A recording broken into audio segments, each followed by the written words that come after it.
So after about a month and a half of teasing, Six Flags Fiesta Texas has finally announced their new for 2022 coaster, Dr. Diabolical's Cliffhanger. Now this will be a new record-breaking B&M dive coaster coming to the park. This will be located in the Crack Axle Canyon section.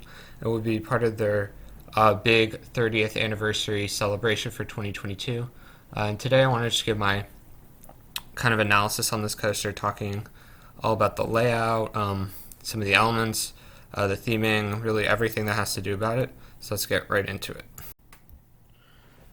Alright, so starting off with these stats, this will of course be a B&M dive coaster, as I mentioned.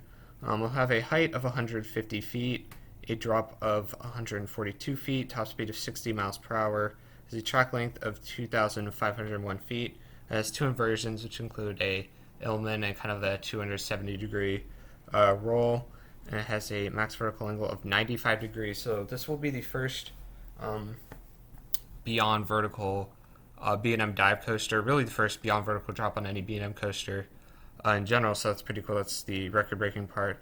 But the stats in general are pretty decent. They're kind of in between kind of the smaller scale dives and the larger scale. So it's kind of a medium scale. So that's pretty interesting. But I mean, they're overall pretty decent stats for a dive coaster. They're definitely not bad, but not anything too special. Of course, the main thing is, of course, the 95-degree drop. But yeah, this is some pretty decent stats, so let's go through the layout. So for the actual ride experience, you're going to come out of the station, then go into a little left-hand turn, then go up your lift hill, which looks pretty steep. Most dive coasters about 45 degrees or a little bit more. That's nice. Then at the top, you'll do a right-hand turn. This actually will give a pretty good view from the looks of it. You can see Iron Rattler and Roadrunner Express, which are the other coasters in the Crack Axle Canyon section of the park. And you can also see the Water Park and Goliath. So then you'll go over the holding brake, which will hold you for a few seconds. Of course, signature dive coaster moment. Then drop down your 95-degree drop, which looks pretty fun.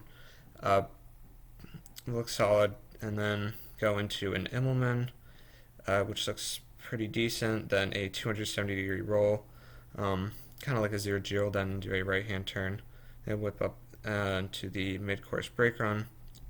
Now this mid-course brake run, well, at least from the looks of the animation, will definitely bring you to a nearly complete stop, which is kind of similar with most dive coasters. Then you will do your second drop, which looks pretty good. Then to a left-hand kind of slowish turn, which, I mean, it looks decent, but nothing special. And then you go into this airtime hill, which looks, from the animation, the crest of it actually looks pretty sharp. So this actually might be a pretty decent moment. Then go into a right-hand helix, pretty low to the ground, and then pop up into the brake run. So that's the layout for Dr. Diabolical's Cliffhanger. So just talking about the ride itself, I think this looks like a pretty decent dive coaster. I think the layout looks alright. I mean, you have that 95-degree drop, which I think will be solid. I think people are kind of overreacting. They're kind of freaking out, like, crazy beyond vertical on the dive coaster now. But, like, it's not that much of a difference. I think it'll feel pretty similar to the regular dive coaster drops, which are great, so I don't think it's bad. It's just, I don't think it'll be anything too crazy. Then it has those two inversions, which look pretty solid. And the animation actually looked really fast. It almost looks sped up, the way it kind of whips through those. I mean, maybe it'll actually go that fast through them. I mean, Emperor goes pretty fast through a lot of its inversions. It's looked that way from some of the testing. And those are fairly similarly sized, but so maybe it'll go that fast, but I kind of doubt it. But if not, it'll probably get some pretty good hang time. Be solid. I like dive coaster inversions, and you had that turn and pop into the mid course, which looked pretty solid. And probably gets a pretty good air time coming up into it. That second half. Well, this is where it kind of looks to fall flat. It has, that drop off the mid-course, which will probably be pretty good, like most dive coaster mid-course drops. Then you have just like a couple slowish turns, and that one airtime hill. They're calling it extreme airtime hill. It looks to kind of fly over in the animation, especially with that really sharp crest. So it could be really good, but I kind of doubt it's going to go that fast over it. Considering Valerie Vinny Yukon, those hills after the mid course, kind of crawl over. But I mean, maybe uh, it'll go faster. Those are pretty similar size, so I kind of doubt it's gonna go that fast.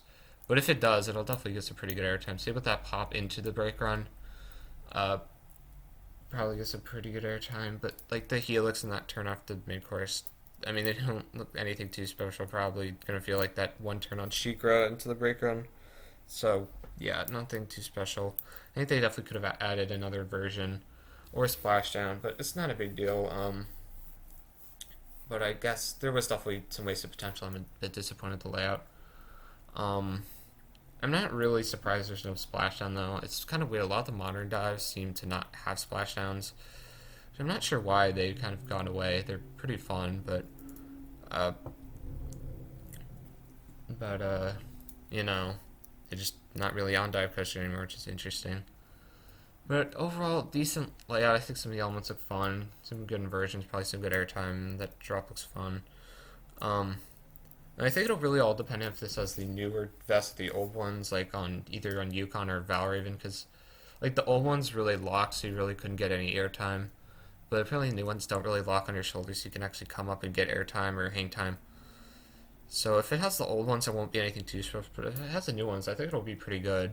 Um, in terms of positives, I don't think this is going to be too forceful. I mean, it's a mid-scale dive, so like it'll probably get some decent positives. I think, like at least I've ridden one newer large-scale dive, which is Valraven. That was pretty dang forceless, but I think it'll definitely be more intense than that. But I don't think it'll have too much in terms of positives.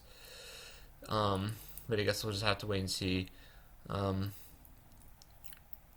but yeah, the talking about the name Doctor Diabolical's Cliffhanger. It's kind of a weird name. It's kind of a longer name, but um, apparently Doctor Diabolical is like a DC character, but I didn't know about that. But it's kind of a horror steampunk theme, which just kind of gone along with what the teasers were kind of showing.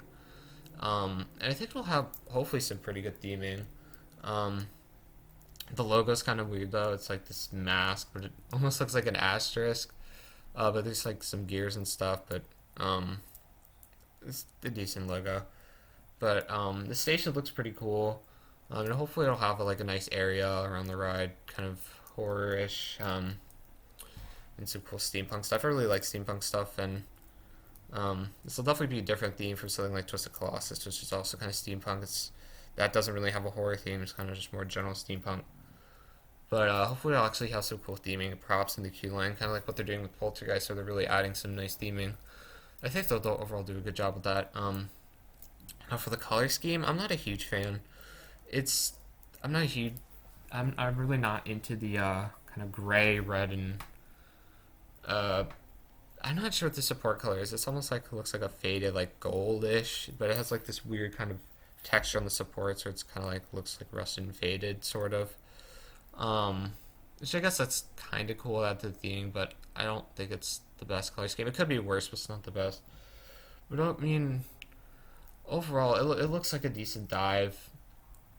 I think a lot of people were hoping for something else, like an Axis or something. Some people were even saying like a Zamperla, but I was really not thinking that, like the Double Heart. But I think an Axis would have been a really cool addition uh, to this park. I guess people are saying it would have been too similar to Batman to the GP, which I guess I could see. But I mean, this is fairly different from anything at the park. The closest thing would be Superman, Krypton coaster, but a floorless is pretty different from a dive coaster. But I mean, they'll definitely be a good GP magnet. Um, but I just really would have wanted the Axis. If they were going to do a dive coaster, um, I think they could have done better with the layout and definitely interacted with Corey. But I mean, I think it'll be a decent addition to the park. It'll be a decent fit. I don't think it's like an amazing fit or anything, but I don't think it's like bad. I mean, as much as I'm going to complain, I still think it'll be a decent ride. Um, in terms of dive coasters, I definitely don't think it's going to be like a top tier dive coaster, like better than Sheikah or Valraven. Um, but I definitely think it'll be better than probably Valor, even possibly Yukon Striker. I don't know about like Emperor though, or there's probably some of those Asian wings also, or dyes. I meant, excuse me. Could probably be better. Some of those look really good. But I mean, yeah, it'll be a solid dive. Probably good like 6 or 7 in the park. I definitely think like Poltergeist, Goliath, Wonder Woman, Iron Rattler, and Superman are probably better. But I mean, it'll be decent. It looks like a decent ride. I am disappointed. I would have wanted something better, something different, but I think it'll overall be a good ride. And this ride is also pretty significant in that this is the first B&M coaster um, added to a Six Flags park since X Flight at Great America back in 2012. So it's been an entire decade since the last one, so this is pretty big. I mean, they've been mainly working with like RMC, Premiere, and SNS over the last decade, so hopefully this means that B&M will start adding stuff to Six Flags chain again. They'll start working together. So hopefully that is a good thing for the future of B&Ms and the Six Flags chain. But yeah, it overall looks like a pretty good ride. Nothing revolutionary, but I mean, it looks solid. Uh, Overall, decent addition. I don't think it adds like a ton to the park, but I think it'll be, you know, it'll be a fine fit and it'll be a good ride. Just not. I think there is some wasted potential, but overall, um, it looks decent. So yeah, there you have it. These are my thoughts on Dr. Diabolical's Cliffhanger, the new for 2022. B&M dive coaster, record-breaking dive coaster, coming to Six Flags Fiesta, Texas. I know this video's a few days late, but I guess I just hadn't really felt like really uploading the past few days, but I'm trying to finally get this video out today. But yeah, make sure to leave your thoughts on this coaster down below. What do you think it'll rank at the park? And what do you just think about this overall very interesting looking record-breaking dive coaster? So yeah, make sure to also like this video and subscribe for more coaster content coming soon, and I'll see you guys later. Bye.